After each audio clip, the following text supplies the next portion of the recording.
네, 청소년 문학을 사랑하고 응원하는 시청자 여러분, 모두 건강히 잘 지내고 계신가요? 저희는 세 번째 책으로 돌아왔습니다. 김혜정 작가님의 학교 안에서라는 책이고요. 본격적인 이야기를 시작하기 전에 저희가 축하해야 될 일이 있는데, 여덟공주와 마법 거울이 업로드 이틀 만에 다른 유튜브는 천만 뷰인데 우리는 1000뷰를 달성했다는! 이렇게 저희는 무사히 고정적으로 이 영상을 계속 촬영할 수 있을 것 같아요. 네. 그 1000뷰 나온 거에 1등 공신이 뭔지 아시나요? 인기 요인을 좀 분석하셨을까요? 인기 요인 제가 자체적으로 분석해봤는데 재원님의 리버티 스커트인 것으로 판명되었습니다. 아, 맞습니다. 제가 생각해도 그렇고. 그리고 스커트도 중요하지만 그 살짝 배가 나와 보이는 스커트가 되게 중요했다. 이거 너무 친절하게 캡처를 해주셨는데 배가 좀 나와 보이더라고요. 그래서 저는 일주일에 3번 테니스를 치고 있는데 왜 계속 배는 나오는가 의문이다. 하지만 많이 시청해 주셔서 너무 감사드린다 라는 이야기 하고 싶습니다. 네. 이렇게 저희는 재원님의 귀여운 배에 힘입어 1000뷰를 달성했고요. 앞으로도 더 분발해 주시기 바랍니다. 저희 세 번째 책은 김혜정 작가님의 학교 안에서예요. 김혜정 작가님은 발랄하고 생생한 10대의 모습을 그리는 소설을 많이 쓰셨어요. 저 같은 경우도 학교에서 애들한테 청소년 소설 권할 때 하이킹 걸즈나 린자 걸즈 혹은 텐텐 영화당 같은 작품들을 많이 소개해 왔는데, 그런데 이 작품이 이전에 써오셨던 거랑 되게 느낌이 다르더라고요. 그래서 저는 너무 특색 있다, 매력 있다라고 생각했는데요. 줄거리는 이렇습니다. 학교 안에 폭발물이 설치가 돼요. 제보가 들어옵니다. 고등학교에 폭발물을 설치해 놨으니 그 건물 안에서 누구라도 바깥으로 나오면 그게 터질 거야 라는 제보가 들어와요. 다행히 이 날이 현장 체험학습 날이기도 했고 제보가 들어온 시간이 밤과 후였어요. 학교에 남아있는 사람이 8명이었습니다. 7명은 학생이고 1명은 교사예요. 그 8명이 3일 동안 같이 학교에 있는 이야기를 다뤘는데, 그런데 이게 학교 폭발이라는 이목을 끌만한 소재를 가지고 왔지만 풀어내는 방식이 상당히 독특해요. 그래서 이 이야기를 꼭 호호 책방에서 다뤄야겠다라는 생각을 하고 가지고 왔지요. 재원님은 이 책 인상이 어떠셨어요? 일단 저는 표지를 보자마자 아마 제가 이 책을 소개해야 되는 프로그램이 아니었다면 이 표지만으로는 제가 읽지 않았을 수도 있을 것만큼 너무 보자마자 답답함이 확 몰려오는 거예요. 되게 과목처럼 느껴지는 표지이기도 해서 보자마자 표지가 요즘 더 청소년 문학은 표지가 상큼한 색을 또 많이 쓰니까 너무 답답하다라는 생각을 했는데, 읽고 나니까 이 내용과 너무 맞춤했다라는 생각이 들어서 이 표지만큼 이 내용을 잘 살릴 수 있을까라는 생각이 좀 들었습니다. 네. 저도 표지 보면서 생각을 했는데, 지금 여기 보면은 인물들 얼굴에 표정이 하나도 없어요. 그러니까 아예 눈, 코, 입 자체가 없거든요. 근데 우리가 인간 얼굴 봤을 때 인간의 감정을 가장 잘 드러내주는 곳이 얼굴인데 그 얼굴을 의도적으로 없앴다는 게 이 아이들이나 인물들의 감정이나 마음에 어떤 문제가 있다는 건가? 이런 생각을 좀 하게 하면서 책을 시작하게 해줬던 것 같아요. 지금 이 안에 있는 사람들 표정이 보이지 않고 그게 되게 우울한 느낌이라고 지금 두 분께서 말씀 주셨는데요. 또 생각을 해보니까 저희 셋은 학교에서 일하는 사람이잖아요. 그래서 학교가 좋은 곳이었으면 좋겠다라고 생각하지만 많은 사람들이 학창시절을 떠올리면 학교가 그렇게 행복하지만은 않은 공간일 것 같아요. 많은 사람 인식 속에 있는 학교가 사실은 이런 모양일 것이고, 그 청소년 독자들에게 권했을 때 오히려 밝은 모습으로 아이들이 서 있는 표지의 작품보다 더 공감을 일으키지 않을까? 나랑 같네? 라고 생각하지 않을까? 라는 생각을 좀 해보았습니다. 내용을 잘 담아낸 표지였다라는 말씀을 다시 드리고 싶고요. 이내님이 이 책을 정말 흥미롭게 읽으셨다는 소문이 수원까지 왔어요. 어떻게 읽으셨나요?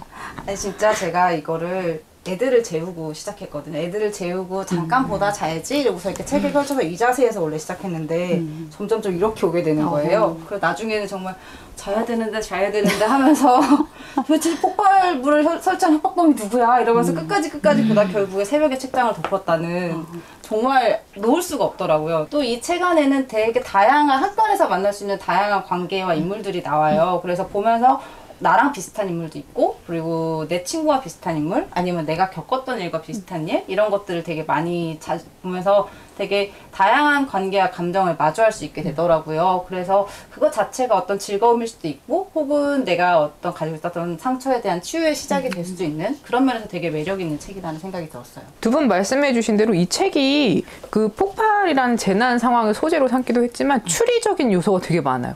누가 설치했지? 근데 이 안에 있는 사람 중에 한 명일 거야라는 그 제보가 바깥에 들어오거든요.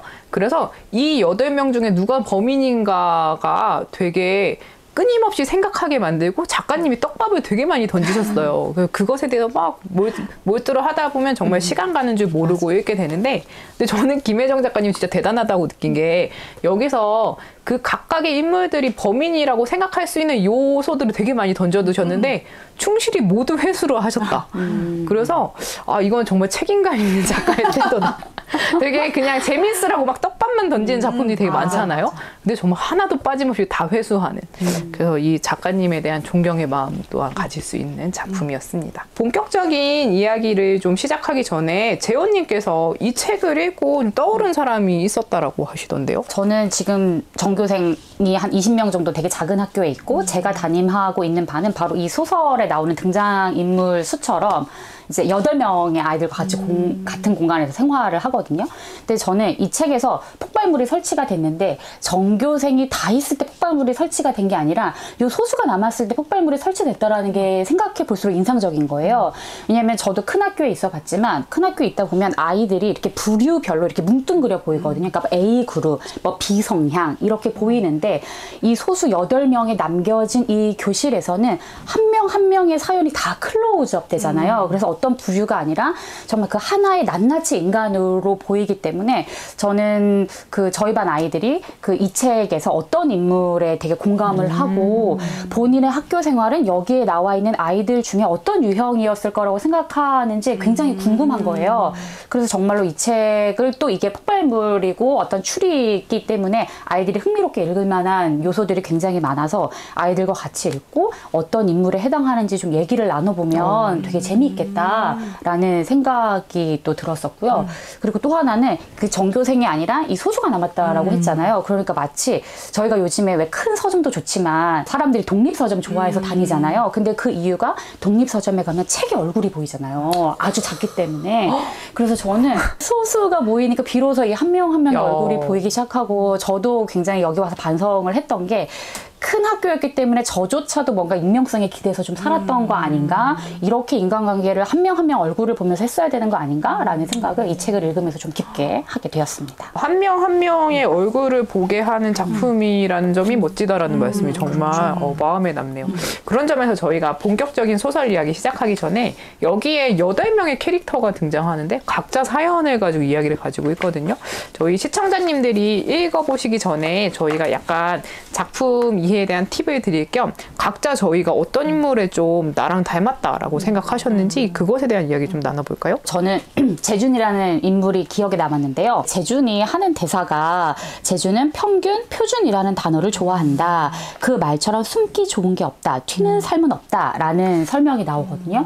혹시나 여기서 표준, 평균 이런 걸 강조하기 때문에 작가님이 이름도 재준이라고 혹시나 뭔가 준, 기준이라는 글자가 들어가게 지으셨을까? 라는 생각이 지금 좀 들긴 했는데 아니 이내님이 너무 놀라셔서 순간 너무 생각지도 못했어요. 지금 갑자기 막 들은 거예요. 네, 근데 저는 정말 평균, 안정적인 거 이런 걸 되게 좋아하는 인물들이었거든요. 그러니까 튀는 거 싫고 그냥 정말 무난하게 살고 싶다. 좋은 게 좋은 거다. 남들처럼 살고 싶다. 근데 제가 요즘 느끼는 문제의식은 남들처럼 살고 싶다 해서 그 남들이 그냥 평균을 쫓아가는 사람들이 아니라 그렇지 않은 사람들이었다면 또 제 삶이 어떻게 됐을까라는 생각이 들기도 하고 또 이런 평균 그리고 내가 하는 게 기준이야 라는 이 마음 때문에 사실은 교실에서 갈등이 있을 수도 있다라는 생각도 많이 들고요. 그리고 교사들이 대부분 안 그런 경우도 있지만 어떻게 보면 이 사회에서 되게 표준, 평균의 삶을 살아온 사람들이 굉장히 많잖아요. 그래서 저는 이런 삶이 아이들을 이해함에 있어서 그러니까 예전엔 좋았을 수 있지만 지금은 이런 점들이 되게 한계가 된다라는 생각도 많이 들기도 하고